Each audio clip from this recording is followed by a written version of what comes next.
En pleine préparation pour nos enterrements de vie de garçon et de jeune fille. J'ai surpris ma fiancée en train de glousser. J'ai invité mon ex-amant.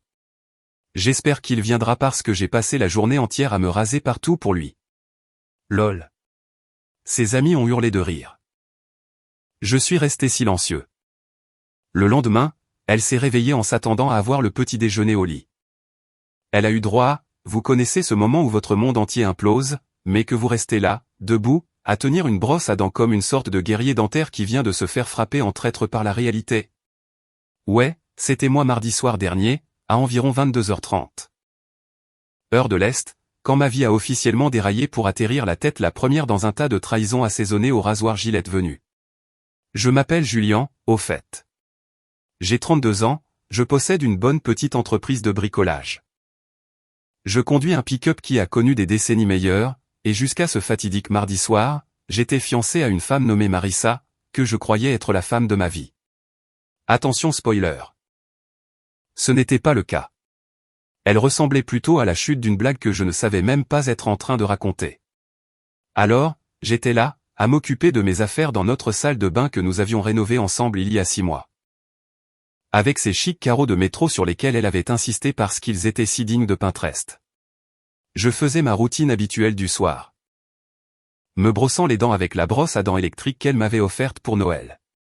Celle qui bourdonne comme un souffleur de feuilles à l'agonie et qui me donne l'impression d'avoir fait 10 rounds contre un marteau-piqueur. Un cadeau vraiment romantique. N'est-ce pas? Ça aurait dû être mon premier signal d'alarme. Mais avec le recul. C'est facile à voir et je suis apparemment myope comme une taupe quand il s'agit de cerner les femmes. La porte de la salle de bain était juste assez entr'ouverte pour laisser passer le son. Et c'est là que je l'ai entendu. Marissa était dans notre chambre. Gloussant comme une adolescente qui vient d'être invitée au bal de promo par le quarterback. Sauf que nous sommes des adultes et que le seul quarterback de sa vie aurait dû être moi, vu que j'étais censé l'épouser dans exactement 48 heures. Oh mon Dieu, les filles, disait-elle à ses amis. Qui faisait apparemment une sorte de session stratégique pré-enterrement de vie de jeune fille sur haut-parleur. Je pouvais entendre leur voix grésiller à travers son iPhone comme un groupe de sorcières caquetant en préparant un sort. J'ai totalement invité Derek à mon enterrement de vie de jeune fille demain soir. Vous savez, mon ex de la fac, celui avec la moto et les tatouages. Ma brosse à dents s'est arrêtée en plein brossage. Derek, ce nom m'a frappé comme une brique à travers une fenêtre. Derek était le gars avec qui elle était sortie pendant 3 ans avant qu'on se mette ensemble. Celui dont elle prétendait qu'il n'était qu'un ami chaque fois que son nom surgissait au hasard des conversations. Le même Derek qui réussissait d'une manière ou d'une autre à liker chacune de ses publications Instagram dans les minutes suivant leur mise en ligne, ce qui m'avait toujours semblé soit incroyablement coïncident, soit incroyablement suspect. Mais attendez, ça s'améliore. Oh, tellement plus. J'espère vraiment qu'il viendra, a-elle continué. Et je pouvais pratiquement entendre le sourire dans sa voix. Je veux dire, j'ai passé toute la journée aujourd'hui à me préparer pour demain soir. Vraiment, la journée entière. Je suis allé dans ce salon chic du centre-ville, j'ai eu la totale, coiffure, ongles, sourcils, la totale. Et ensuite je suis rentré à la maison et j'ai passé encore 2 heures sous la douche avec tous les rasoirs connus de la gente féminine. Les filles au téléphone buvaient ces paroles comme si c'était le final de la saison du Bachelor. Oh mon Dieu, Marissa, tu es terrible, a couiné l'une d'elles. Non, mais sérieusement, a poursuivi Marissa. Je me suis rasé partout, et je dis bien partout. Genre, je suis plus lisse qu'un bébé dauphin en ce moment. J'ai utilisé cette crème à raser hors de prix, le bon rasoir. J'ai fait toute l'exfoliation avant. Je suis basiquement un berbe du cou jusqu'en bas. Derek va perdre la tête quand il me verra demain soir. La pièce a explosé de rire. Ces femmes caquetaient comme si elles venaient d'entendre Chris Rock livrer ses meilleures blagues à l'Apollo. Pendant ce temps, moi j'étais là, debout dans mon caleçon et un vieux t-shirt de fac, tenant ma brosse à dents comme si c'était une arme, me sentant comme le plus grand pigeon du monde. 8 ans. 8 foutues années que j'étais avec cette femme. 8 ans d'anniversaire, de fêtes, de barbecues familiaux où son oncle ivre me coinçait toujours pour me parler de ses théories du complot impliquant les services postaux. 8 ans à partager les factures, à partager un lit, à planifier un avenir, à choisir des bagues de fiançailles, à réserver des lieux de mariage, à goûter des gâteaux qui avaient tous le même goût mais coûtaient des sommes qui auraient pu financer une petite mission spatiale. 8 ans à être fidèle comme un golden retriever, dévoué comme une nonne, passionné comme un fan de sport à Cleveland.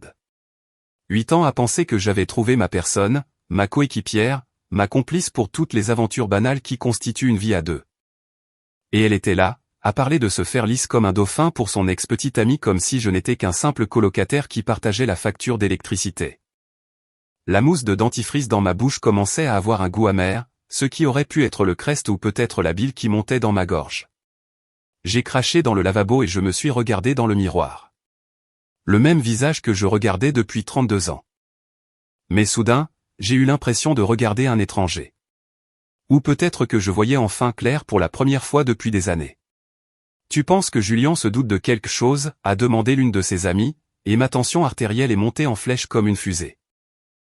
Julien, a ri Marissa. Et ce n'était pas son petit rire mignon.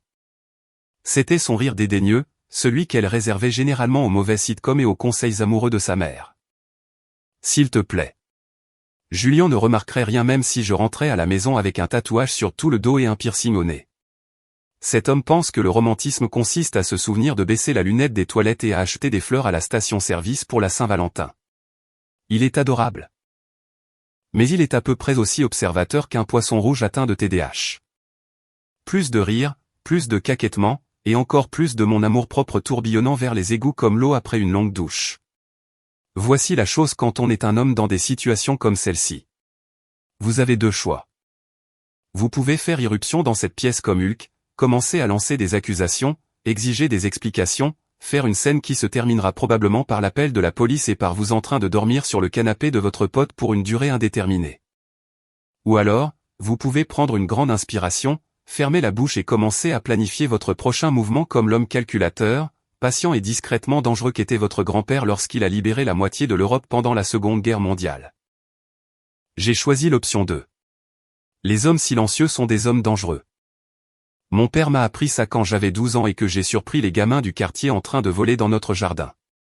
Ne va pas crier et hurler, m'a-t-il dit. La meilleure vengeance est un plat qui se mange froid et la meilleure justice est servie quand ils s'y attendent le moins.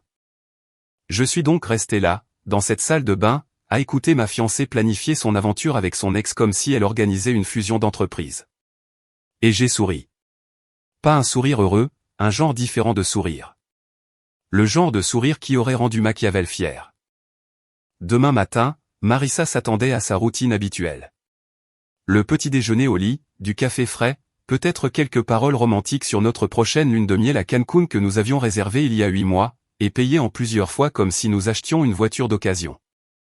Au lieu de cela, demain matin allait lui apporter une part de tarte à l'humilité si grosse qu'il lui faudrait un chariot élévateur pour la finir. Et moi, j'allais être le chef, le serveur, et le divertissement, tout en un, dans un paquet parfaitement vindicatif. Que le jeu commence, Marissa. Que le jeu commence. 5h30 du matin est arrivé comme un train de marchandises transportant une cargaison de rancune pure et absolue.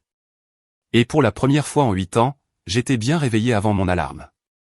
Pas parce que j'étais excité par la journée qui m'attendait. Oh que non. J'étais réveillé parce que mon cerveau avait passé toute la nuit à faire des tours de piste comme un hamster sous caféine, à comploter des scénarios de vengeance qui auraient poussé les méchants de Shakespeare à prendre des notes. Marissa était toujours évanouie à côté de moi, ronflant comme une tronçonneuse qui aurait été enveloppée dans des draps de soie et trempée dans un parfum cher. Elle avait la bouche grande ouverte, de cette manière super attirante qui vous fait remettre en question tous vos choix de vie. Et ses cheveux faisaient ce truc où on aurait dit qu'elle avait mis le doigt dans une prise électrique. C'était la femme que j'étais censé épouser dans moins de 24 heures.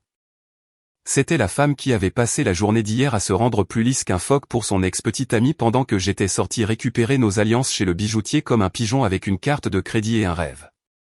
Mais voici la belle chose à propos de la trahison. C'est comme recevoir une dose de lucidité pure directement dans la jugulaire. Toutes ces petites choses agaçantes à propos de Marissa que j'avais ignorées pendant des années, la façon dont elle laissait ses tasses de café partout comme si elle marquait son territoire. Comment elle oubliait toujours son portefeuille quand nous allions manger au restaurant.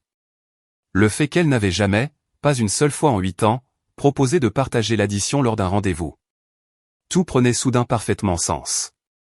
Je n'étais pas son petit ami. J'étais son conseiller financier avec des avantages en nature, et un pick-up qu'elle pouvait emprunter quand sa Honda était au garage.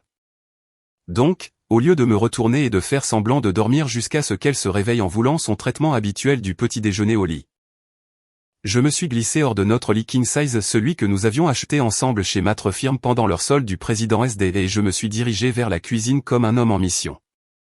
Normalement, à 7 heures de la matinée, je serais en train de préparer son café dans cette chic cafetière à piston dont elle disait qu'on avait absolument besoin parce que les cafetières classiques étaient trop banales. Je serais en train de casser des œufs pour son omelette du week-end, celle au fromage de chèvre et aux tomates séchées qui coûtait plus cher la livre que la mensualité de mon pick-up. Je serais en train de presser du jus d'orange frais et de tout disposer sur le plateau de petit déjeuner que nous avions reçu comme cadeau de fiançailles de la part de sa tante Margaret, qui sentait toujours la naphtaline et la déception. Mais aujourd'hui j'avais d'autres projets. J'ai attrapé mon ordinateur portable sur le comptoir de la cuisine et j'ai ouvert Facebook, ce cloaque numérique où les gens vont soit pour se vanter de leur fausse vie parfaite, soit pour regarder les fausses vies parfaites de leurs amis implosées en temps réel. Mon statut amoureux indiquait toujours fiancé à Marissa Patterson, complet avec l'une de ces photos de couple ringarde que nous avions prises au mariage de son cousin au printemps dernier. Où nous sourions tous les deux à pleines dents comme si nous venions de gagner à la loterie au lieu d'avoir signé pour une vie entière à partager les tâches ménagères et à nous disputer pour savoir à qui c'était le tour de sortir les poubelles. Avec la précision chirurgicale d'un homme qui venait de découvrir que sa fiancée était une sacrée garce menteuse et infidèle, mais aussi lisse qu'un dauphin, j'ai cliqué sur modifier le statut amoureux et je l'ai changé en célibataire. Mais ce n'était pas suffisant. Oh non, ce n'était que l'apéritif. Pour le plat principal, j'ai mis à jour mon statut avec une publication qui aurait fait applaudir Mark Zuckerberg lui-même avec admiration. Célibataire et j'adore ça, ai-je tapé, mes doigts volants sur le clavier comme si je composais une symphonie de destruction sur les réseaux sociaux. Ensuite, j'ai attrapé mon téléphone, j'ai marché jusqu'à la cuisinière, et j'ai pris un selfie de moi tenant notre poêle en fonte au-dessus de ma tête comme Thor brandissant Mjolnir après une bataille particulièrement satisfaisante contre des géants des glaces. La légende disait, il s'avère que certaines personnes pensent qu'elles peuvent avoir le beurre et l'argent du beurre. Retournement de situation. Le boulanger vient de fermer définitivement la cuisine. Il est temps de faire frire de nouvelles possibilités. Cuisinant sous haute tension vie de célibataire nouveau de par mieux votre seul. J'ai cliqué sur publier à exactement 6h42, puis je me suis adossé avec mon café normal, préparé dans ma cafetière normale comme un être humain normal, et j'ai regardé le feu d'artifice numérique commencer. En moins de 10 minutes, mon téléphone bourdonnait comme une abeille qui aurait découvert un champ de fleurs fait entièrement de sucre. Les notifications s'affichaient les unes après les autres sur mon écran, likes, commentaires, partages et messages privés de personnes dont je n'avais pas eu de nouvelles depuis le lycée. C'était comme regarder un réseau de commérages de petites villes s'activer en temps réel. Et laissez-moi vous dire, les commérages de petites villes vont plus vite que la livraison Amazon Prime et avec beaucoup plus de valeur de divertissement. Mon pote Louis a été le premier à commenter et son message est apparu sur mon écran à exactement 6h51. Mec, tu viens juste de rompre avec Marissa la veille de ton mariage? C'est soit la chose la plus sauvage que j'ai jamais vue, soit tu as complètement perdu la tête. Dans tous les cas, je suis là pour ça. Visage pleurant de rire feu. J'ai répondu immédiatement. Nan. Elle a rompu avec elle-même. Je suis juste le livreur qui s'assure que tout le monde reçoit le message. À 7 heures du matin, ma publication comptait 43 likes, 17 commentaires, et avait été partagée 6 fois. Mon téléphone continuait de bourdonner avec des messages d'amis, de membres de la famille, de collègues et de vagues connaissances qui n'avaient apparemment rien de mieux à faire un samedi matin que de regarder ma relation exploser en temps réel. Comme une sorte de télé-réalité filmée entièrement sur les réseaux sociaux. Mon cousin Danny de Phoenix, frérot, qu'est-ce qui s'est passé? Le mariage n'était pas demain. Mon ami du lycée, Sarah, OMG Julien, tu vas bien? Appelle-moi si tu as besoin de parler. Mon voisin Bob, à qui j'avais parlé peut-être 5 fois en 3 ans, quoi qu'il se soit passé, tant mieux pour toi de te défendre. Les vrais hommes ne laissent pas les gens leur marcher sur les pieds. Même ma mère est entrée dans la danse, ce qui était à la fois touchant et légèrement terrifiant. Mon chéri, je ne sais pas ce qui s'est passé, mais je suis fier de toi. Tu mérites quelqu'un qui te traite avec respect. Au fait, est-ce que tu peux toujours rendre le gâteau de mariage? J'ai payé la compte. Mais la vraie pépite est venue de Louis à 7h23. Mec, ma copine vient de me montrer les stories Instagram de Marissa de la nuit dernière. Elle était dans un salon chic à se faire chouchouter. Et postait à quel point elle était excitée pour sa soirée spéciale. Les hashtags étaient enterrement de vie de jeune fille putain de sexe sexy quelqu'un des spécial.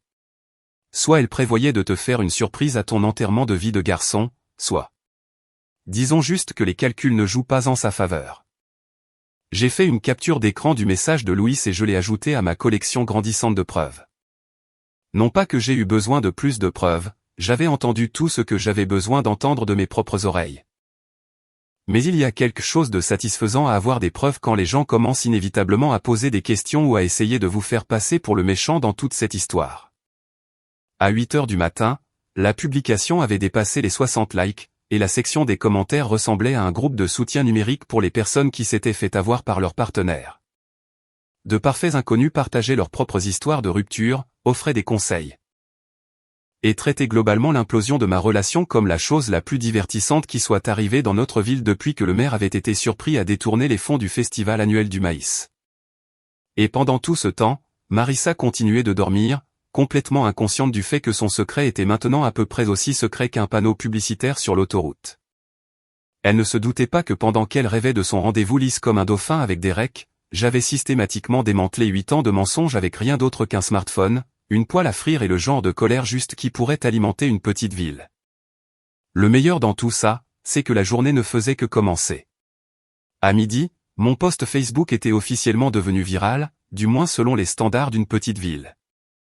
Nous parlons d'un endroit où la plus grosse nouvelle implique généralement la vache de quelqu'un qui s'est échappé ou l'équipe de football du lycée qui arrive au régional. L'implosion de ma relation était donc basiquement l'équivalent sur les réseaux sociaux du concert de la mi-temps du Super Bowl, avec ses incidents de garde-robe et ses spectateurs confus en prime.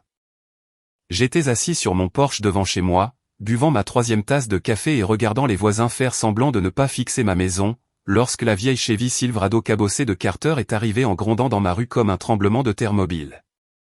Le pick-up était plus vieux que certains des gamins de notre ville, peint dans une couleur qui avait été bleue autrefois, mais qui ressemblait maintenant plutôt à une tristesse industrielle, et il faisait plus de bruit qu'un chantier de construction aux heures de pointe. Carter s'est garé dans mon allée avec toute la subtilité d'un train de marchandises percutant un mur de briques. Et je pouvais le voir sourire à travers le pare-brise comme s'il venait de gagner à la loterie et de découvrir un remède contre la gueule de bois le même jour. C'était un homme qui vivait pour le drame, pas pour en créer, attention, mais pour l'analyser avec le dévouement d'un commentateur sportif disséquant un touchdown décisif. Il a bondi hors de son pick-up, portant un sac en papier de chez Einstein Brothers Bagel et avec assez de suffisance pour alimenter un petit avion. Carter était mon meilleur ami depuis que nous avions 12 ans et que nous avions découvert que nous détestions tous les deux la balle aux prisonniers avec la passion d'un millier de soleils ardents. Au fil des ans, il était devenu le genre de type capable de trouver le bon côté d'une apocalypse nucléaire et de vous faire rire pendant que vous vous cachiez dans votre bunker en mangeant des haricots en conserve. Tiens, a-t-il dit en montant les marches de mon Porsche avec une touche de théâtralité. Si ce n'est pas l'homme de l'heure, la légende en personne, le gars qui vient de transformer son week-end de mariage en la chose la plus divertissante à avoir frappé cette ville depuis que les lumières de Noël de Madame Henderson ont pris feu et détruit la moitié du quartier. J'ai désigné la chaise vide à côté de moi. Bonjour, rayon de soleil. Je vois que la nouvelle a atteint même ta grotte d'ermite. Grotte d'ermite, Carter s'est laissé tomber sur la chaise et a commencé à fouiller dans son sac. Mon frère, je reçois des SMS depuis 7 heures du matin de la part de gens à qui je n'ai pas parlé depuis que Clinton était président. Ta petite annonce Facebook est devenue l'événement mondain de la décennie. Il a sorti 2 bagels tout garnis et une boîte de fromage à la crème. J'ai apporté des provisions pour les conséquences. Je me suis dit que tu allais avoir besoin de tes forces pour ce qui t'attend. Qu'est-ce qui m'attend, ai-je demandé, bien que j'en ai eu une assez bonne idée. Carter a sorti son téléphone avec l'enthousiasme d'un magicien sur le point de révéler son meilleur tour. Oh, espèce d'homme doux et naïf. Tu n'as aucune idée du genre d'incendie numérique que tu as déclenché. Il a fait glisser son écran, son sourire s'élargissant de seconde en seconde. Tout d'abord, ton post a été partagé 37 fois. Dans une ville de 8000 habitants, c'est basiquement l'équivalent de prendre une pleine page de publicité dans le New York Times. Il m'a montré son téléphone et j'ai failli m'étouffer avec mon café. Des captures d'écran de ma publication flottaient sur Facebook comme des virevoltants numériques, complétés par des commentaires de personnes dont j'avais oublié l'existence. Mon professeur d'anglais du lycée l'avait partagé avec une légende sur les jeunes d'aujourd'hui qui montrent qu'ils ont une colonne vertébrale. La dame qui dirigeait le dîner local l'avait posté dans le groupe « Ce qui se passe en ville » avec 3 émojis feu. Même mon coiffeur avait apparemment ressenti le besoin de donner son avis avec un commentaire expliquant que « les vrais hommes ne laissent pas les femmes leur marcher dessus ». Mais attends, a continué Carter, s'amusant clairement.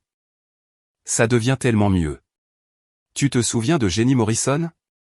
Elle travaille à la banque, elle est sortie avec ce type bizarre qui avait un furet. Malheureusement, il se trouve que Jenny est amie avec Marissa sur Instagram. Et apparemment, ta fiancée adorée a été très active sur les réseaux sociaux dernièrement. Il a balayé l'écran vers une série de captures qui ont fait grimper ma tension en flèche comme une fusée. Regarde sa story d'hier après-midi. Elle était là dans toute sa splendeur en Technicolor. La story Instagram de Marissa de la veille, complète avec des selfies pris dans ce qui semblait être le salon le plus chic dans un rayon de 50 miles. La première photo la montrait en train de se faire coiffer avec la légende « Je me fais chouchouter pour une soirée très spéciale ». Vernis à ongles étincelle fais-toi plaisir occasion spéciale. La deuxième, c'était elle se faisant faire une manucure avec la légende « Rien que le meilleur pour les festivités de ce soir ». Objectif semble tellement excité. Mais le coup de grâce, c'était la troisième photo. Un selfie dans le miroir de Marissa en peignoir dans ce qui ressemblait à un spa, avec la légende qui m'a fait tiquer l'œil, traitement complet du corps terminé. Quelqu'un va être très heureux ce soir. Visage qui fait un clin d'œil felice prêté à tout vibes enterrement de vie de jeune fille. D'où Jésus, ai-je marmonné. Oh, ça empire, a dit Carter, savourant visiblement chaque instant de ces fouilles archéologiques numériques. Parce que ta future ex-fiancée a apparemment la conscience des réseaux sociaux d'un poisson rouge commotionné. Regarde ce qu'elle a posté hier soir à 23h30. Il a de nouveau balayé l'écran, révélant une photo qui m'a donné envie de jeter mon téléphone dans le comté voisin. C'était Marissa, manifestement ivre, prenant un selfie dans ce qui ressemblait au miroir de la salle de bain d'un hôtel. Elle portait une robe que je ne lui avais jamais vue, une petite robe noire qui coûtait probablement plus cher que la mensualité de mon pick-up. Et la légende disait, quand ton ex te répond enfin visage souriant avec des yeux en forme de cœur. Certaines choses valent la peine d'attendre. Seconde chance destin aucun regret. J'ai fixé l'écran pendant 10 bonnes secondes, me sentant comme si je regardais un accident de voiture au ralenti. Elle avait posté ça pendant que je dormais à 6 mètres d'elle. Ça s'améliore, a dit Carter, caquetant maintenant ouvertement. Parce qu'apparemment, Derek, tu te souviens de Derek, hein? Le gars à la moto qui a l'air de s'habiller exclusivement chez Hot Topic. Eh bien, Derek a été tout aussi subtil à propos de toute cette situation. Encore des balayages, encore des captures d'écran. Le profil Facebook de Derek montrait un check-in au Marriott du centre-ville la nuit précédente avec ce statut, certaines invitations sont trop belles pour être refusées. Merci d'avoir pensé à moi. Visage magnifique en voyant un baiser valait à la peine d'attendre ancienne flamme nouveau feu. Je vais vomir, ai-je dit. Ne t'avise pas de faire ça, a répondu Carter, me tendant un bagel comme si c'était un médicament. Parce que la meilleure partie absolue, c'est ce qui s'est passé ce matin. Tu sais comment le groupe Facebook des mamans de notre ville est basiquement la CIA des commérages locaux? J'ai hoché faiblement la tête. Eh bien, quelqu'un, et je ne dis pas qui, mais son nom rime avec Betty Walsh, et elle s'occupe de la vente de gâteaux de l'église, quelqu'un a pris des captures d'écran des posts de Marissa et de Derek et les a partagés dans le groupe avec la légende, eh bien. Cela explique beaucoup de choses à propos du post Facebook de Julien ce matin. Carter m'a de nouveau montré son téléphone, et il était là, le groupe Facebook auquel appartenaient toutes les mamans de la ville, avec ses 43 commentaires de pur jugement concentrés de petite ville. Des commentaires comme « Ce pauvre Julien » et « J'ai toujours pensé que quelque chose n'allait pas avec cette fille » et mon préféré, de Madame Patterson, qui gérait la boutique de fleurs locale, eh bien, je devine maintenant pourquoi ma commande de bouquet de mariage a été annulée ce matin. Le hashtag me raser pour mon ex est littéralement en train de devenir viral dans les groupes Facebook de notre ville, a dit Carter, essuyant des larmes de rire de ses yeux. Je n'ai jamais rien vu de tel. C'est comme regarder la version numérique d'une lapidation publique, sauf qu'au lieu de jeter des pierres, les gens jettent des émojis qui pleurent de rire et des commentaires passifs-agressifs sur la morale. Je me suis adossé sur ma chaise, le bagel à la main, regardant ma voisine, Madame Chin, faire semblant d'arroser ses pétunias déjà mortes tout en écoutant manifestement notre conversation. L'absurdité de toute la situation commençait à me frapper comme la réaction différée à une blague de mauvais goût. 8 années de ma vie venaient d'être réduites à un hashtag tendance et à une collection de captures d'écran qu'on se passait comme des cartes à collectionner. Tu sais quelle est la partie la plus folle, ai-je dit finalement. C'est quoi? Elle pensait être discrète. Elle pensait qu'elle m'avait trompé. Et pendant ce temps, elle documente tout sur les réseaux sociaux comme si elle se présentait aux élections du trompeur de l'année et voulait s'assurer d'avoir un programme de campagne solide. Carter a levé sa tasse de café pour porter un toast moqueur. À Marissa Patterson, la femme qui a transformé l'infidélité en performance artistique et a offert à notre ville son meilleur divertissement depuis le scandale du maire. Et à toi, mon ami, pour avoir eu les couilles de lui servir un retour à la réalité accompagné d'une humiliation publique. Elle n'est même pas encore réveillée, ai-je dit en vérifiant l'heure sur mon téléphone. Elle n'a aucune idée de ce qui l'attend. Le sourire de Carter aurait pu alimenter tout le réseau électrique. Oh, mon pote, ce n'est que la première partie. Attends qu'elle se réveille et qu'elle regarde son téléphone. Le vrai spectacle n'a même pas encore commencé. Ce soir-là, pendant que Marissa était cloîtrée dans notre chambre à coucher en train de faire ce qui ressemblait à une véritable dépression nerveuse sur haut-parleur avec ses amis, beaucoup de pleurs, beaucoup de « je n'arrive pas à croire que ça arrive ». Et assez de reniflements pour rivaliser avec une garderie en pleine saison de la grippe, j'ai décidé qu'il était temps de faire appel à l'artillerie lourde. Et par artillerie lourde, je veux dire Darius Washington, mon vieux pote de l'armée qui avait troqué ses chaussures de combat contre un costume cravate et dirigeait maintenant la société de sécurité privée la plus prospère dans un rayon de 100 miles. Darius et moi avions servi ensemble en Afghanistan à l'époque où nous étions jeunes, stupides, et croyions être à l'épreuve des balles. Il m'avait sauvé la mise plus de fois que je ne pourrais les compter, et je lui avais rendu l'appareil à quelques occasions. L'homme avait le don pour trouver les choses qui ne voulaient pas être trouvées et révéler des vérités que les gens passaient un temps et des efforts considérables à essayer d'enterrer. Après avoir été libéré de ses obligations, il avait mis à profit ses compétences dans une véritable entreprise spécialisée dans la vérification des antécédents, la sécurité d'entreprise et les enquêtes occasionnelles de type « Mon conjoint a un comportement bizarre, peux-tu découvrir pourquoi ?» Il a répondu à la deuxième sonnerie, ce qui était typique de Darius. L'homme était toujours prêt à l'action, que ce soit pour esquiver des tirs de mortier à Kandahar ou pour aider une femme au foyer de banlieue à découvrir si son mari faisait réellement des heures supplémentaires ou s'il s'affairait plutôt avec le personnel des serveuses du bar sportif local. Julian, mon gars, a grondé sa voix grave au téléphone comme un tonnerre lointain. Je me demandais quand tu allais appeler. J'ai déjà entendu parler de ta petite annonce Facebook par le bouche à oreille. Les petites villes, pas vrai? Les nouvelles voyagent plus vite qu'un cochon graissé sous la pluie. Ouais, eh bien, le bouche à oreille n'en connaît pas encore la moitié, ai-je dit en m'installant dans mon fauteuil inclinable avec une bière fraîche. J'ai besoin de ton expertise professionnelle sur ce coup, D. Nous parlons d'une opération de renseignement à grande échelle ici. Oh, ça a l'air croustillant, a gloussé Darius. Dis-moi tout, mon frère. Dans quel genre de pétrin ta charmante fiancée s'est-elle fourrée? Je lui ai fait le récit complet, la conversation téléphonique surprise, les commentaires sur le rasage, les stories Instagram que Carter m'avait montré, l'étalage très peu subtil de Derek sur les réseaux sociaux. Et le sentiment général d'avoir vécu avec une étrangère pendant la majeure partie de ces 8 dernières années. Darius a écouté sans m'interrompre, ce qui était l'une de ses compétences professionnelles. Cet homme pouvait absorber l'information comme une éponge et la traiter comme un superordinateur. Alors, si je comprends bien, a-t-il dit quand j'ai fini. Elle s'est rasé tout ce qu'il y avait au sud de ses sourcils pour son ex-petite amie. Elle a documenté le processus de préparation sur les réseaux sociaux comme si elle s'entraînait pour les Jeux Olympiques, et d'une manière ou d'une autre, elle a pensé que tu ne le découvrirais pas. C'est la version condensée, ouais. Et ce personnage de Derek, c'est celui avec la moto et la maturité émotionnelle d'un adolescent. C'est bien lui. Il y a eu un silence pendant lequel je pouvais pratiquement entendre les engrenages tourner dans la tête de Darius. Julian, mon ami, j'ai quelques avis professionnels sur cette situation. Vas-y, dis-moi. Premier avis, ta fiancée a la sensibilisation à la sécurité opérationnelle d'un étudiant ivre. Deuxième avis, ce type, Derek, a l'air d'être à peu près aussi vif qu'une boule de bowling.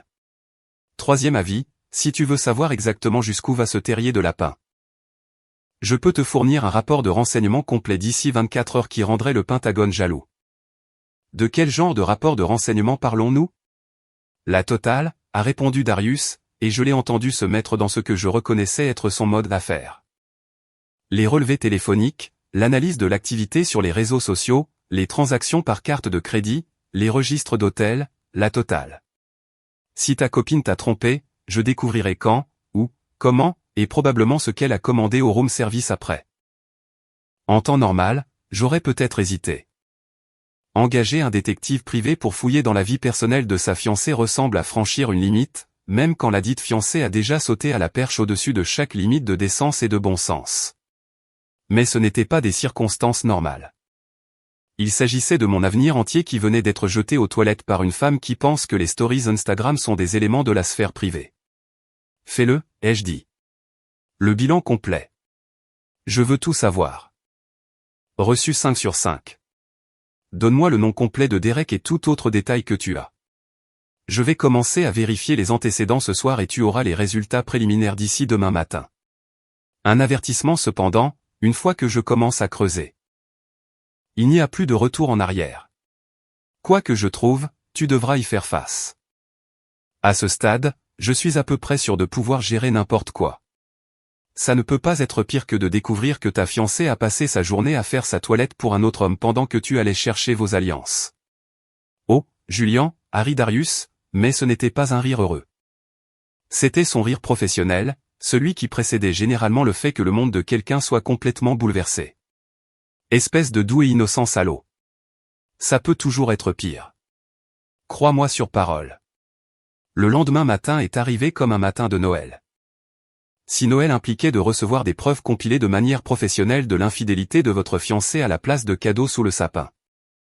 Darius est arrivé à ma porte à 9h pile, portant un dossier cartonné assez épais pour étouffer un cheval, et affichant le genre de sourire qui suggérait qu'il avait trouvé de l'or de la pire façon possible. « Bonjour, rayon de soleil », a-t-il dit en s'installant sur la chaise de ma cuisine comme s'il s'apprêtait à faire une présentation d'entreprise.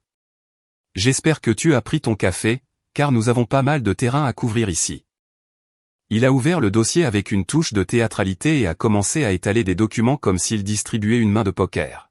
« Alors, la bonne nouvelle, c'est que ton instinct était absolument correct. La mauvaise nouvelle, c'est que cette situation est d'une certaine façon encore plus pathétique que ce que tu pensais possible. » Le premier document qu'il m'a montré était un relevé de carte de crédit de Derek pour le mois dernier. Ton gars Derek planifie ses petites retrouvailles depuis des semaines, a expliqué Darius en pointant diverses transactions. Chambre d'hôtel au Marriott du centre-ville, réservation pour 2 dans ce restaurant italien chic de la 5e rue. Il s'est même acheté une nouvelle veste en cuir au centre commercial. Un vrai flambeur, ce type. Sauf pour la partie où il a tout mis sur une carte de crédit qui est déjà au plafond. À 50 balles près de la limite. Il est fauché. Plus fauché que les 10 commandements. Ce gars a plus de dettes qu'un petit pays. Sa moto a été saisie le mois dernier. Il a 2 mois de retard sur le loyer de son appartement. Son boulot au magasin de pièces auto. Disons simplement que son assiduité n'impressionnerait personne. Pas même son agent de libération conditionnelle. Son quoi? Darius a souri et a sorti une autre feuille de papier. Oh, ai-je oublié de mentionner que Derek a un casier judiciaire? Rien de trop grave. Quelques arrestations pour conduite en état d'ivresse, quelques problèmes de pension alimentaire impayés, un appel pour troubles domestiques de la part de sa dernière petite amie. Un vrai bon parti. Celui-là. Ta fiancée a d'excellent goût en matière d'homme. La pile de documents suivante était encore plus éclairante. Les relevés téléphoniques montraient que Marissa et Derek s'envoyaient des textos depuis plus d'1 mois, avec une fréquence qui avait augmenté de façon spectaculaire au cours des 2 dernières semaines. Des reçus d'hôtel confirmaient qu'ils s'étaient rencontrés au moins 3 fois au cours du dernier mois, toujours à des heures où je travaillais. Mais attendez, il y a plus, a dit Darius en sortant son téléphone. Parce que ta fille, Marissa, pense apparemment que les messages Snapchat disparaissent pour toujours, ce qui montre qu'elle ne comprend pas comment fonctionne l'investigation numérique au XXIe siècle. Il m'a montré des captures d'écran qui ont fait chuter mon estomac jusque dans mes bottes. Des messages entre Marissa et Derek qui étaient si explicites qu'ils auraient pu être utilisés comme preuve dans un procès sur le déclin de la dignité humaine. Des projets pour leur soirée spéciale, qui impliquaient des scénarios auxquels je ne voulais même pas penser, et encore moins imaginer impliquant ma fiancée et un type qui avait l'air d'avoir été rejeté d'un boys band pour manque de talent et d'hygiène personnelle. L'évaluation professionnelle, Darius s'est adossé sur sa chaise et a livré son verdict avec la précision imperturbable d'un expert légiste. Derek Thompson, 29 ans, au chômage, fauché, devenant chauve plus vite qu'un homme 2 fois plus âgé que lui, conduit une Hyundai de location parce que sa moto a été saisie. Et possède la stabilité financière d'un château de cartes dans un ouragan. Les goûts et les plans de secours de ta fiancée sont pires que du lait périmé oublié dans une voiture brûlante. J'ai regardé les preuves étalées sur ma table de cuisine comme les pièces d'un puzzle révélant une image que je n'aurais jamais voulu voir. Elle a jeté 8 ans pour ça, apparemment.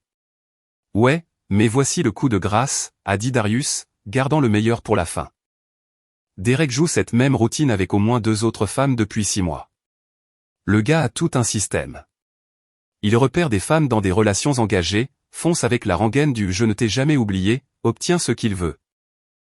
Puis disparaît plus vite que de la bière gratuite dans une fête universitaire. Alors, je ne suis même pas spécial. Je ne suis juste qu'un autre pigeon. Exactement. Et la beauté de la chose, c'est que tu as ici assez de preuves pour les enterrer tous les deux si profondément qu'il leur faudra des archéologues pour retrouver leur réputation. Darius s'est levé et a rassemblé ses papiers tel un avocat concluant une affaire. Alors Julian, la question est, que veux-tu faire de toutes ces magnifiques preuves, accablantes et absolument irréfutables?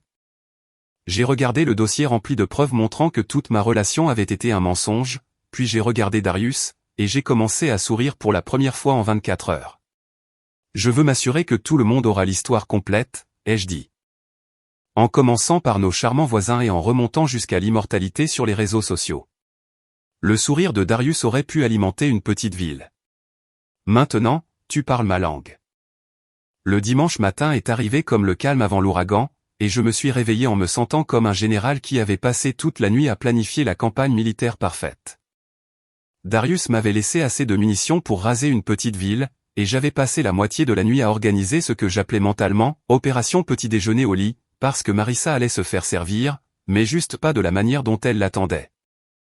Le soleil pointait à peine à travers les stores de notre chambre quand j'ai entendu le son familier de Marissa bouger à côté de moi. Elle faisait ce truc, chaque matin du week-end, où elle s'étirait comme un chat qui viendrait de découvrir l'herbe à chat, complétée par de petits soupirs satisfaits et cette fausse voix endormie dont elle pensait probablement qu'elle était mignonne. Mais qui la faisait en réalité ressembler à une princesse Disney qui aurait fumé à la chaîne pendant 20 ans. Bonjour, bébé, a-t-elle marmonné, se retournant et drapant son bras sur ma poitrine comme si de rien n'était. Comme si elle n'avait pas passé le mois dernier à planifier de me tromper avec un loser fauché qui conduisait une Hyundai de location et affichait plus de drapeaux rouges qu'un défilé communiste. Je suis resté parfaitement immobile, l'observant à travers mes yeux mi-clos. C'était la femme que j'avais prévu d'épouser dans environ 18 heures. La femme avec qui j'avais passé 8 ans à construire une vie. 8 ans de comptes bancaires joints, de listes de courses partagées et de disputes pour savoir à qui c'était le tour de nettoyer la salle de bain.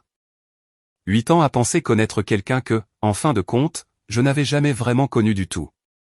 Où est mon petit déjeuner au lit, a-t-elle demandé, en battant des cils, ce truc qui me faisait jadis me sentir comme le gars le plus chanceux du monde. Mais qui me donnait maintenant l'impression de regarder une très mauvaise pièce de théâtre amateur sur comment manipuler son petit ami pour les nuls. Elle s'était tirée à nouveau, de façon plus spectaculaire cette fois, s'attendant probablement à ce que je saute du lit pour lancer la routine habituelle du dimanche matin, café dans la cafetière à piston. Bénédicte avec cette chic sauce hollandaise qu'elle avait appris à faire via une vidéo YouTube, jus d'orange pressé à la main parce que celui du commerce était trop artificiel. Et le tout disposé sur le plateau de petit déjeuner en argent que nous avions reçu comme cadeau de fiançailles de la part de sa tante Margaret. Au lieu de cela, j'ai souri. Pas mon habituel sourire de « bonjour mon bel amour ». Un genre de sourire différent. Le genre de sourire qui aurait rendu un requin nerveux. Bien sûr, ma chérie, ai-je dit, en l'embrassant sur le front comme un fiancé aimant qui n'avait absolument pas passé la veille à rassembler assez de preuves pour détruire sa réputation dans 3 comtés. Laisse-moi juste quelques minutes pour tout préparer. Je me suis glissé hors du lit et me suis dirigé vers la cuisine où j'avais déjà tout préparé la veille au soir. Vous voyez, c'est ça de passer du temps dans l'armée. Vous apprenez à planifier à l'avance. Vous apprenez à être minutieux. Et vous apprenez que les meilleures opérations sont celles où votre ennemi n'a aucune idée qu'il est attaqué jusqu'à ce qu'il soit bien trop tard pour monter la moindre défense. J'ai sorti le plateau en argent, celui avec le petit motif floral que Marissa avait spécifiquement réclamé pour notre fête de fiançailles parce qu'il faisait si élégant et romantique. Je l'ai disposé avec une précision militaire. La serviette en tissu pliée juste comme il faut. Les petites salières et poivrières en cristal positionnées parfaitement. Même une simple rose du buisson de notre jardin que j'avais coupée fraîche le matin même. Mais au lieu des œufs bénédicts et du jus d'orange fraîchement pressé, le plateau contenait un seul objet, une petite enveloppe blanche, du genre qu'on utilise pour une carte de vœux, positionnée en plein centre comme si c'était la chose la plus importante au monde. À l'intérieur de cette enveloppe se trouvait un simple post-it, un de ces petits carrés jaunes fluo que Marissa utilisait pour me laisser de mignons petits messages partout dans la maison à l'époque où elle en avait encore quelque chose à faire de notre relation. Mais ce message n'était pas mignon. Ce message était chirurgical.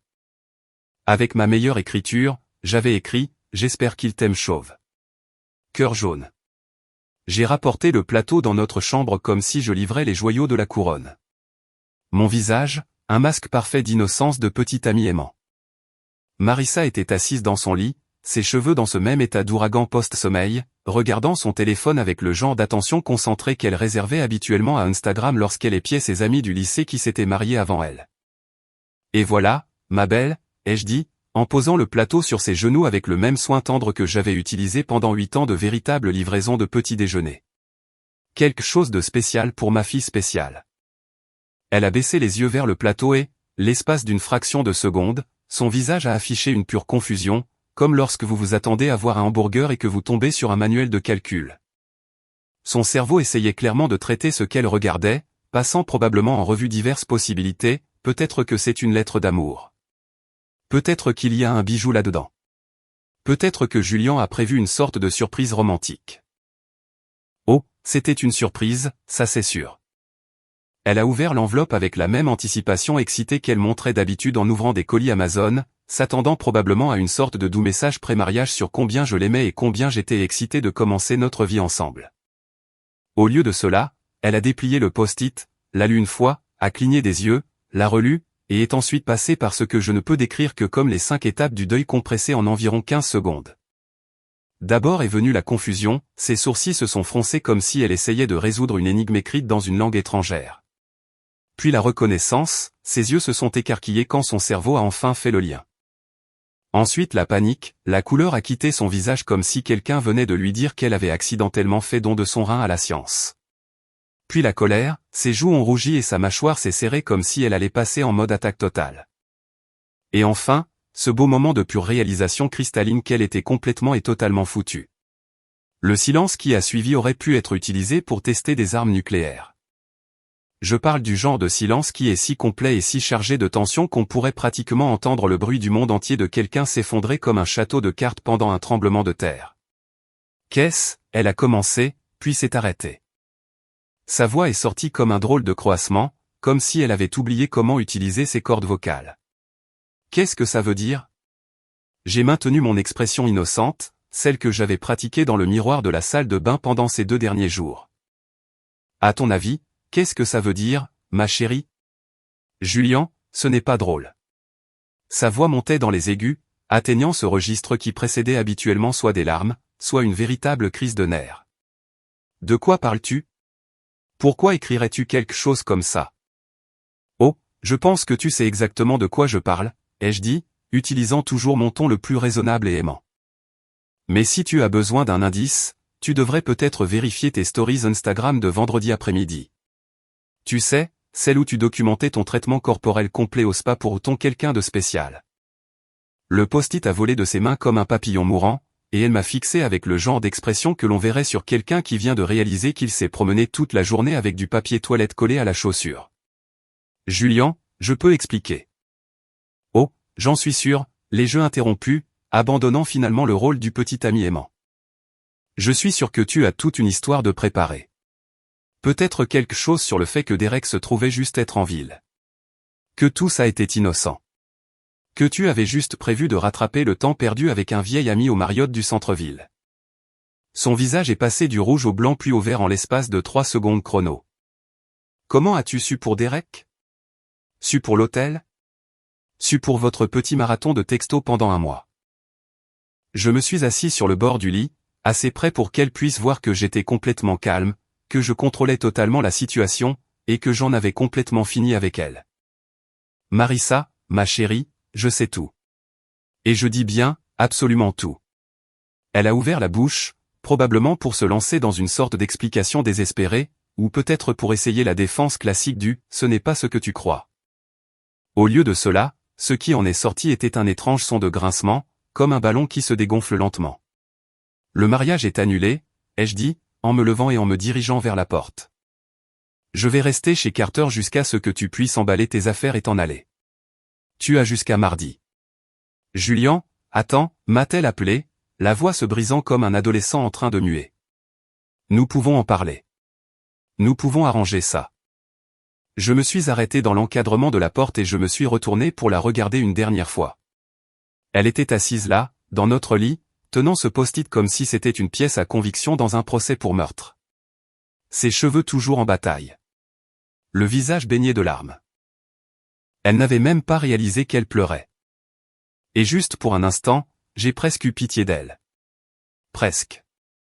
Tu sais quoi, Marissa, ai-je dit. Tu as absolument raison. Nous devrions définitivement en parler.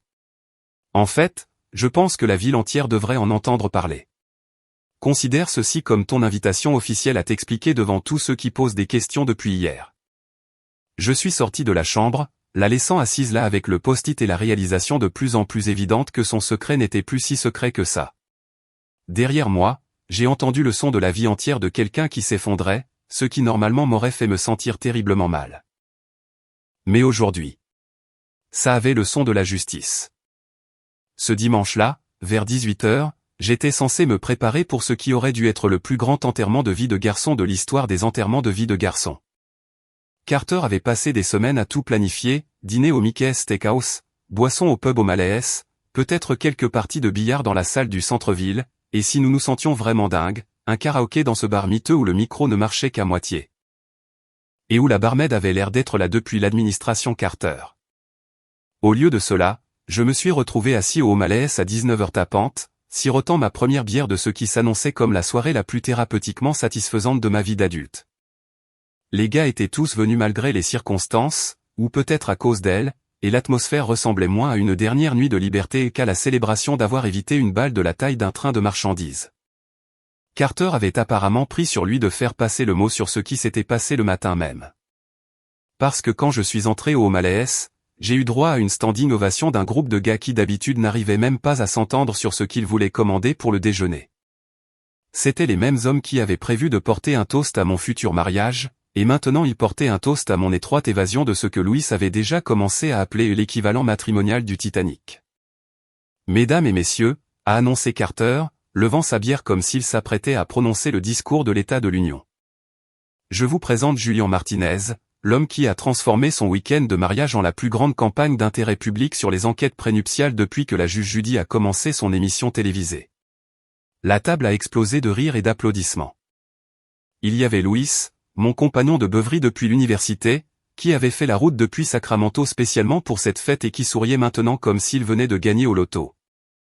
Tommy, de mon équipe de softball, avait amené son frère Mike, que j'avais rencontré peut-être 3 fois, mais qui était apparemment là pour la valeur du divertissement. Même le vieux Pet, du magasin de bricolage, avait réussi d'une manière ou d'une autre à se faire inviter et était assis là avec une bière qui avait l'air minuscule dans ses mains massives. Gloussant comme si c'était le meilleur spectacle qu'il ait vu depuis que l'équipe junior de baseball de son petit-fils avait gagné le championnat. Ok, ai-je dit, m'installant sur ma chaise et essayant d'avoir l'air convenablement modeste. Ne nous emballons pas. J'ai juste fait ce que n'importe quel homme raisonnable ferait quand il découvre que sa fiancée prévoit de le tromper avec un type qui conduit une Hyundai de location. Une Hyundai de location, a presque crié Louis, tapant si fort sur la table que sa bière a failli se renverser.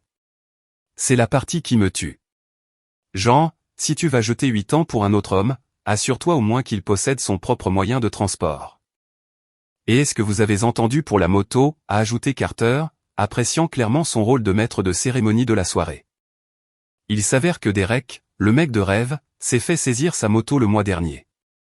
Donc, toutes ces photos Instagram où il joue les rebelles en cuir, il posait basiquement avec la propriété de quelqu'un d'autre. Le frère de Tommy, Mike, qui buvait tranquillement sa bière en écoutant l'histoire se dérouler, s'est soudainement redressé. Attendez, on parle de Derek Thompson? Un mec maigre, un mauvais bouc, qui se prend pour le cadeau de Dieu aux femmes, même s'il a l'air de s'habiller exclusivement dans les présentoirs de vêtements des stations-service? Tu le connais, ai-je demandé. Si je le connais?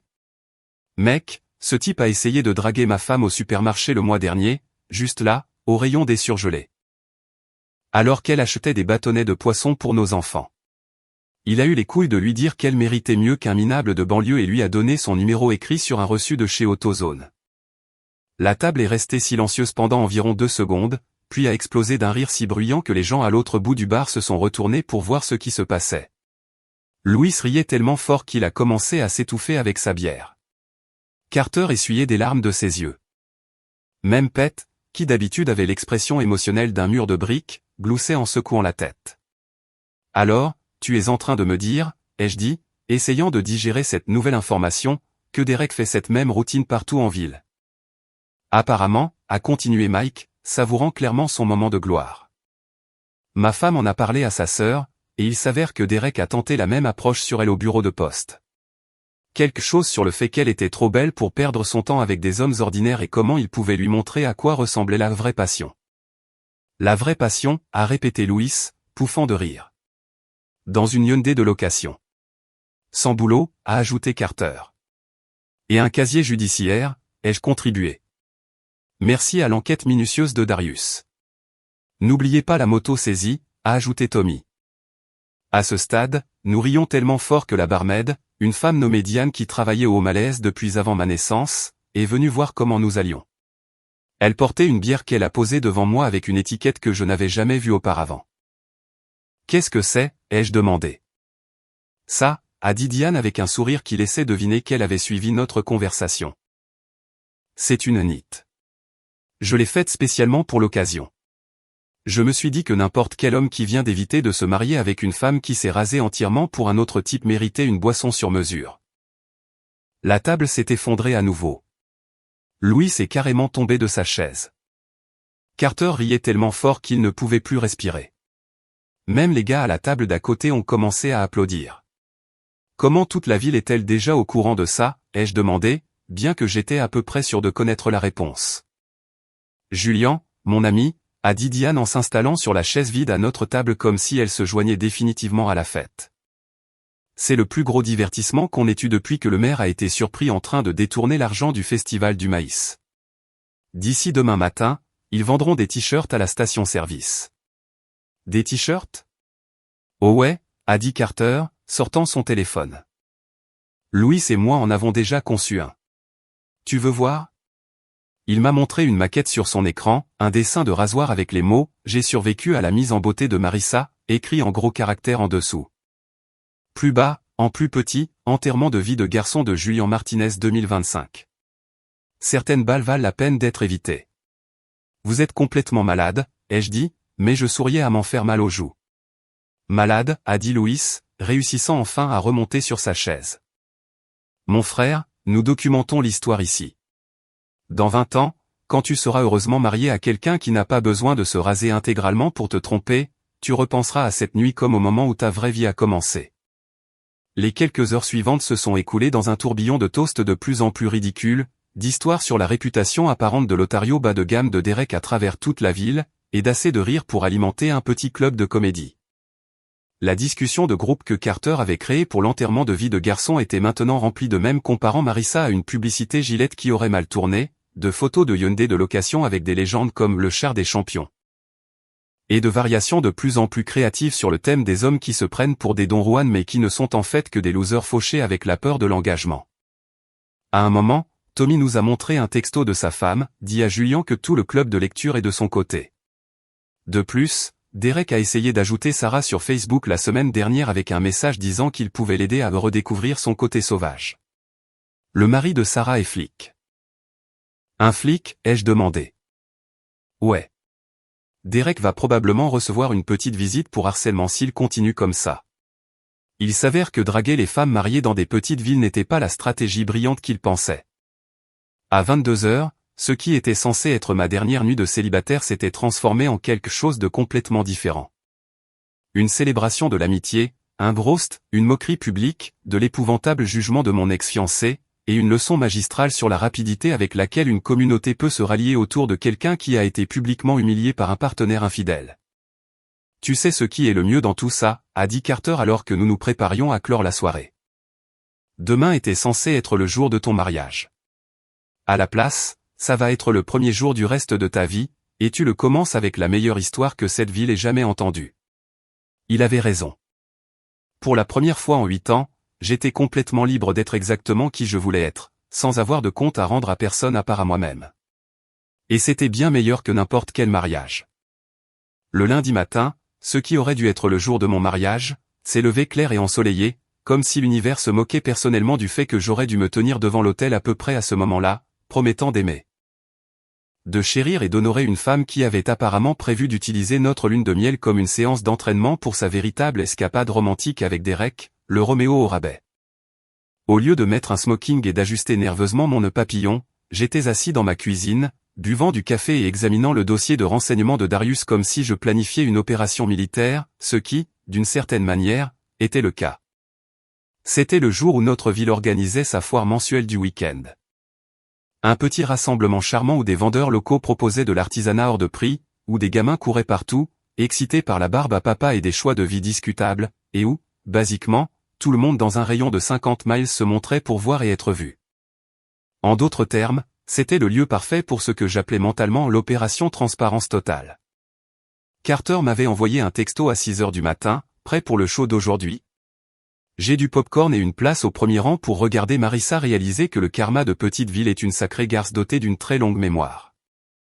À 9 heures, je marchais à travers le champ de foire d'un pas léger et avec un téléphone rempli de munitions numériques qui aurait rendu Wikileaks jaloux.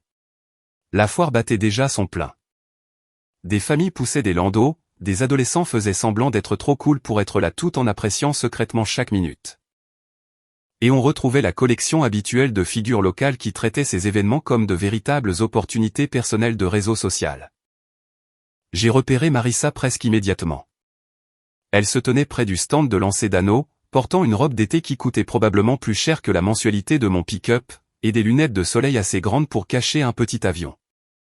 Elle était entourée de son équipe habituelle de copines, les mêmes qui caquetaient au téléphone quand elle annonçait son programme de rasage pour Derek, et elles étaient toutes blotties les unes contre les autres comme si elles complotaient pour renverser un petit gouvernement. Rien qu'à leur langage corporel, je pouvais dire qu'elles étaient en mode limitation de la casse totale. Beaucoup de chuchotements animés, de regards furtifs sur les téléphones, et de coups d'œil nerveux autour d'elles pour voir qui pourrait les observer, ce qui, comme il s'est avéré, englobait fondamentalement toute personne à la foire ayant accès aux réseaux sociaux et une connexion Internet fonctionnelle. J'ai sorti mon téléphone et j'ai ouvert la fonction AirDrop. L'une de ces fonctionnalités qu'Apple a probablement conçue pour partager des photos entre amis, mais qui, accidentellement, était devenue l'outil parfait pour causer l'embarras numérique de masse. J'avais passé la matinée à organiser soigneusement les preuves de Darius en un petit paquet bien ordonné, des captures d'écran des stories Instagram de Marissa, des check-ins de Derek sur Facebook, leurs échanges de textos, les reçus d'hôtel, et ma préférée. Une photo que Darius s'était procurée on ne sait comment de Derek posant à côté de sa Hyundai de location comme si c'était une Lamborghini. La beauté d'AirDrop, c'est que ça fonctionne à proximité. Approchez-vous assez de quelqu'un qui a un iPhone, et vous pouvez lui envoyer à peu près n'importe quoi, qu'il le veuille ou non. C'est comme jeter des déchets dans la rue, mais en version numérique, en beaucoup plus divertissant et significativement plus dévastateur pour les fiancés infidèles. J'ai commencé mon circuit de la foire comme un homme en mission. Premier arrêt, le stand de barbe à papa, où la famille Henderson essayait d'encadrer ses 3 enfants dans une sorte de consommation organisée de sucre. Le téléphone de Monsieur Henderson a vibré. Il a regardé en bas, a froncé les sourcils, a regardé autour de lui, a regardé de nouveau son téléphone, et ensuite ses yeux se sont écarquillés comme s'il venait de découvrir un nouveau continent.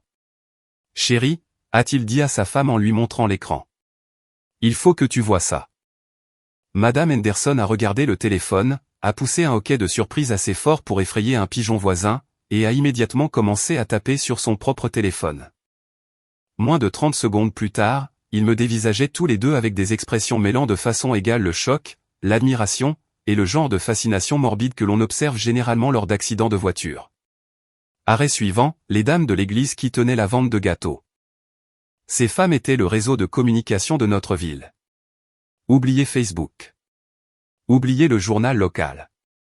Si vous vouliez qu'une nouvelle se propage plus vite qu'un feu de forêt en période de sécheresse, il suffisait d'en parler à l'une de ces dames de la vente de gâteaux et de reculer pour regarder la magie opérer. Madame Patterson, qui gérait la boutique de fleurs et avait apparemment annulé ma commande de bouquet de mariage après avoir vu mon post Facebook, s'occupait de la table des brownies. Son téléphone a vibré. Elle a regardé, a lu pendant environ 10 secondes, et a émis un bruit qui ressemblait à un croisement entre un halètement et un rire. Eh bien, je serai damnée, a-t-elle dit, ce qui était particulièrement choquant venant de Madame Patterson, qui était très religieuse et ne dirait généralement pas damnée même si ses cheveux prenaient feu. Les filles, il faut que vous voyiez ce que Julien vient de m'envoyer. En quelques minutes, le stand entier de la vente de gâteaux était agglutiné autour des téléphones, se les passant de l'une à l'autre comme si elles examinaient des preuves dans un procès pour meurtre.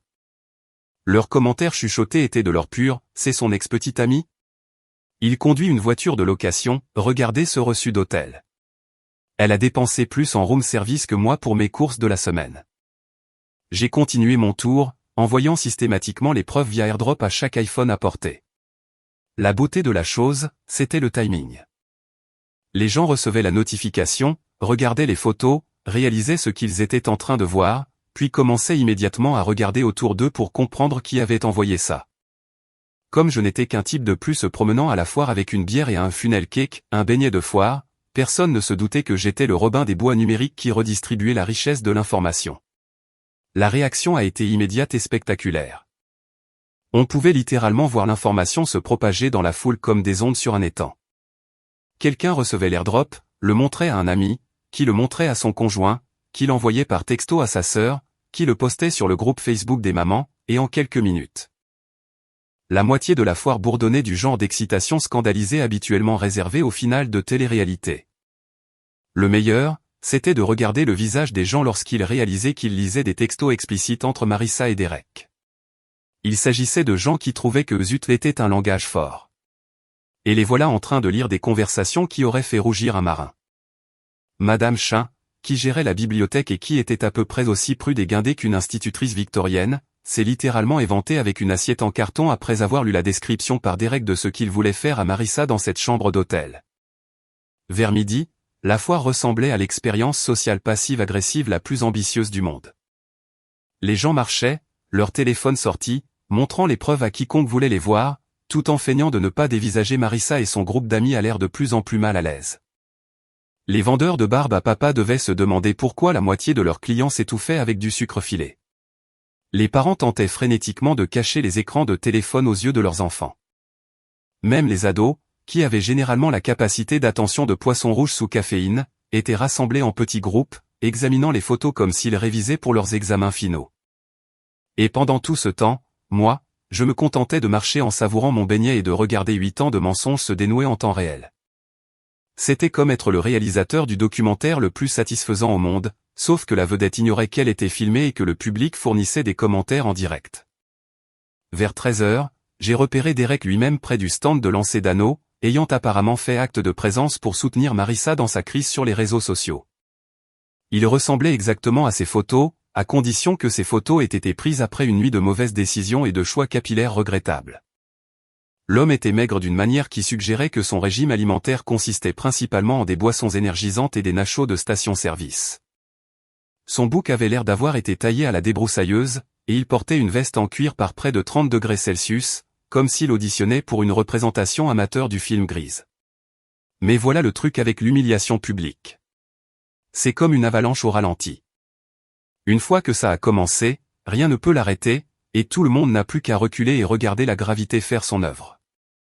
À 14h, le petit groupe de soutien de Marissa avait fondu pour ne plus se composer que d'elle et d'une amie loyale, tandis que Derek se tenait à environ 3 mètres, avec l'air de préférer être n'importe où ailleurs sur Terre. La foule n'était pas exactement hostile, après tout, c'était un événement familial, mais il y avait définitivement une énergie dans l'air, comme si tout le monde s'attendait à ce que quelque chose de dramatique se produise. Et bon sang, ils allaient être servis. À 15h, la foire s'était basiquement transformée en la version la plus polie au monde d'un lynchage sur les réseaux sociaux, et je commençais à penser que j'y étais peut-être allé un peu fort avec mon approche de transparence numérique. C'est alors que j'ai remarqué un petit groupe de personnes s'avancer vers moi avec ce genre d'expression déterminée qu'on voit généralement chez les équipes d'intervention en toxicomanie ou chez les vendeurs religieux en porte-à-porte. En tête de peloton se trouvait Brad Kowalski, que je connaissais depuis le lycée et qui avait toujours possédé cette combinaison malheureuse d'opinions fortes et de faibles capacités de raisonnement. Derrière lui se trouvait Mike Chain, aucun lien de parenté avec la Madame Chain de la bibliothèque, qui travaillait à la banque et pensait apparemment que cela faisait de lui une sorte de conseiller financier pour les personnes moralement perdues. Et enfin, Danny Morrison, que j'avais aidé à déménager l'année dernière et qui allait me démontrer qu'aucune bonne action ne reste impunie. Julian, a dit Brad, adoptant le ton que les gens réservent pour parler aux enfants qui viennent de colorier les murs au marqueur indélébile. Il faut qu'on parle. J'étais près du stand de limonade, regardant un couple de personnes âgées essayer de décoder les textos avec l'intensité d'archéologues examinant d'anciens hiéroglyphes, lorsque ce petit comité de citoyens inquiets a décidé de mettre en scène son intervention morale. Quoi de neuf, les gars, ai-je demandé, même si j'avais une assez bonne idée de la direction que prenait cette conversation. Dans chaque drame de petite ville, il y a toujours quelques personnes qui pensent être la voix de la raison alors qu'elles ne sont en fait que des machines à bruit produisant des opinions. Écoute, mec, a commencé Mike Chain, ajustant ses lunettes comme s'il s'apprêtait à donner un cours magistral sur la responsabilité fiscale. On a tous vu ce qui se passe ici aujourd'hui, et on pense que tu vas peut-être un peu trop loin avec ça. Trop loin avec quoi, ai-je demandé, la curiosité sincère dans la voix. Partager la vérité sur les choix relationnels de mon ex-fiancé? M'assurer que les gens aient tous les faits avant de se forger une opinion? Danny Morrison s'est avancé et j'ai bien vu qu'il essayait de canaliser une sorte d'énergie à la Dr Phil. Julian, on comprend. Tu es blessé. Tu es en colère.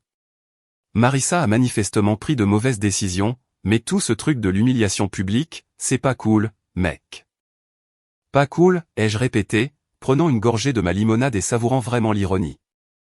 Vous savez ce qui n'est pas cool? Passer 8 ans à construire une relation avec quelqu'un qui a prévu de vous tromper avec un type qui conduit une Hyundai de location et qui a la stabilité financière d'un château de cartes dans un ouragan. Brad est intervenu avec le genre de sagesse qu'on attendrait de quelqu'un qui a été marié 3 fois et qui travaillait actuellement sur son divorce numéro 2. Mais ça ne veut pas dire que tu dois la traîner publiquement dans la boue. Sois le plus mature ici, Julian. Prends de la hauteur. De la hauteur. D'où Jésus. Ces types se tenaient là, à la foire de la ville où la moitié de la population était actuellement en train d'examiner les preuves de l'infidélité préméditée de ma fiancée, et ils voulaient que je prenne de la hauteur. Comme si j'étais censé remballer tranquillement mon cœur brisé et ma confiance détruite pour disparaître dans le soleil couchant pendant que Marissa pourrait broder n'importe quelle histoire qui la ferait passer pour la victime. Laissez-moi vous demander quelque chose, les gars, ai-je dit en posant ma limonade et en regardant chacun d'entre eux. Quand vous avez découvert que vos femmes vous trompaient? J'ai regardé directement Brad, dont le visage est devenu rouge. Est-ce que quelqu'un vous a dit de prendre de la hauteur? Quand ta copine a vidé ton compte en banque et a emménagé avec son coach sportif. Je regardais maintenant Mike. Est-ce que quelqu'un t'a suggéré de te montrer plus mature et de l'accepter silencieusement? Le visage de Mike s'est empourpré. C'est différent. Ah bon, les jeux interrompus. Parce que de là où je suis, on dirait que vous me demandez de faire quelque chose qu'aucun de vous n'a fait lorsqu'il s'est retrouvé dans des situations similaires. Sauf que ma situation est en fait pire. Puisque j'ai découvert à la veille de mon mariage que ma fiancée planifiait cela depuis des semaines. Danny a tenté une autre approche, pensant probablement pouvoir faire appel à mon sens de l'esprit communautaire. Écoute, Julian, on ne dit pas que Marissa avait raison. On dit juste que ce spectacle public n'est peut-être pas la meilleure façon de gérer ça. Pense à sa réputation. Sa réputation. J'ai commencé à rire, ce qui a semblé les mettre tous les trois mal à l'aise. Danny, sa réputation est basée sur 8 années pendant lesquelles les gens ont cru qu'elle était une partenaire loyale et engagée. Maintenant, ils connaissent la vérité. En quoi est-ce ma faute? Parce que c'est toi qui répands tout ça, a dit Brad, sa voix s'élevant et attirant l'attention des visiteurs à proximité. Tu fais de ça l'affaire de tout le monde alors que ça devrait rester privé. Et c'est là que j'ai compris ce qui se passait vraiment.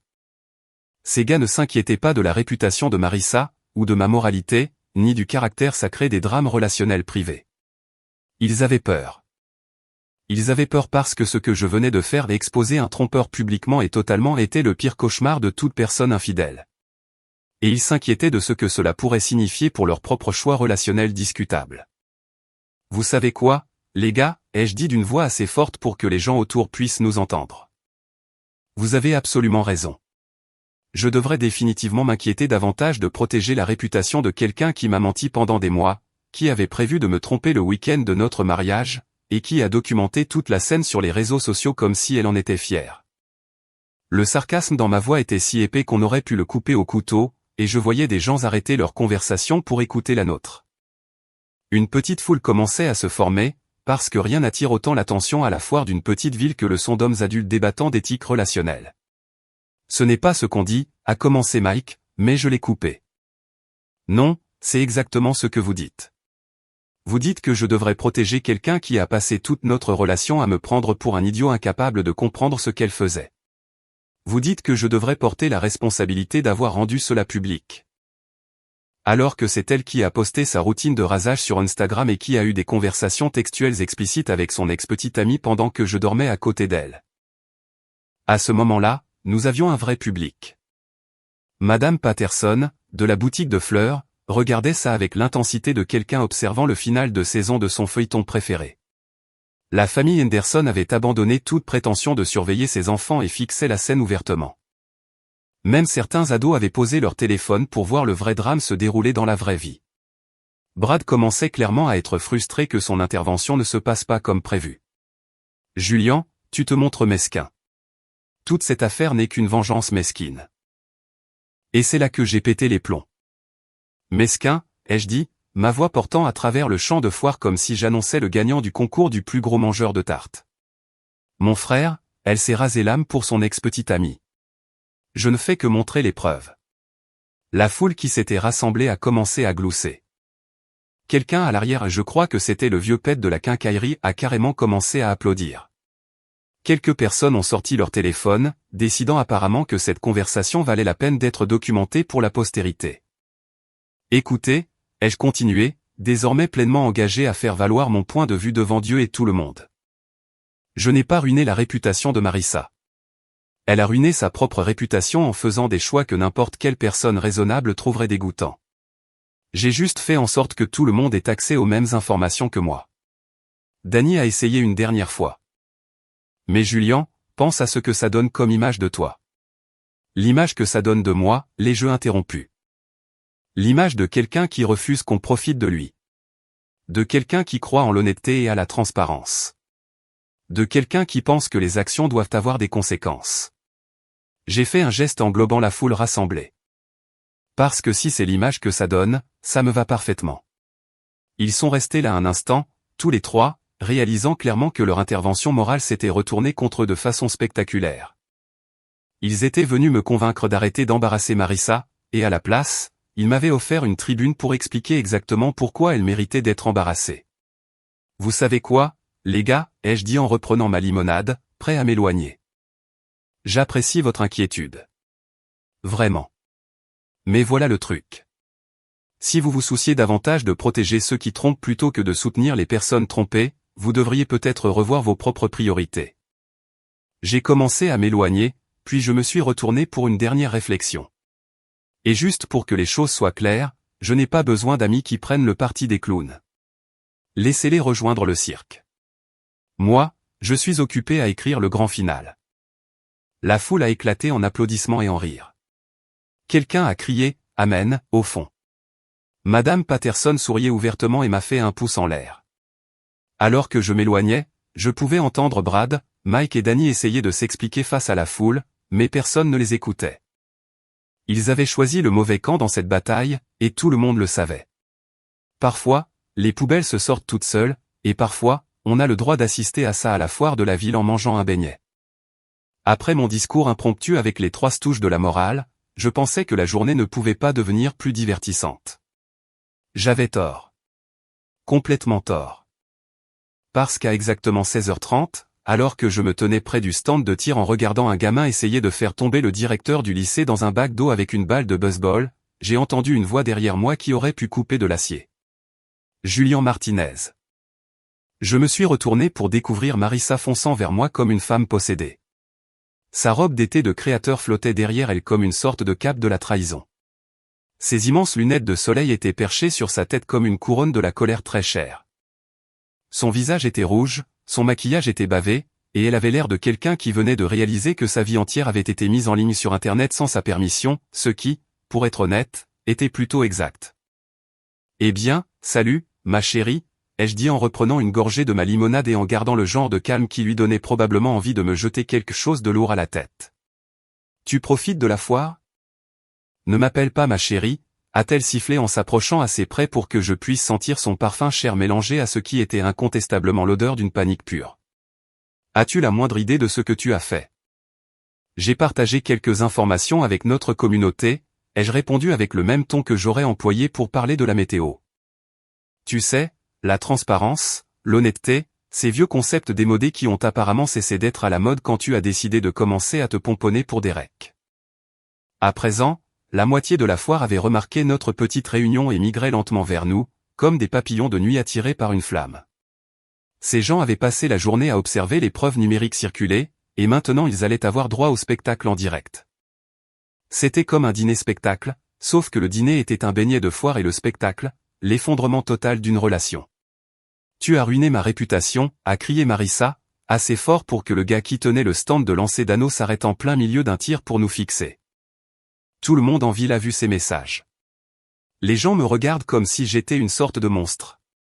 Bizarre, ai-je dit, sincèrement perplexe. Parce que je n'ai pas écrit ces messages. Je n'ai pas pris ces reçus d'hôtel. Je n'ai pas posté ces stories Instagram sur le fait de se faire douce pour ton ex-petite amie. J'ai juste fait en sorte que les gens puissent voir ce que tu as réellement fait au lieu de ce que tu voulais qu'ils pensent. Que tu as fait. C'est là qu'il s'est produit quelque chose de magnifique.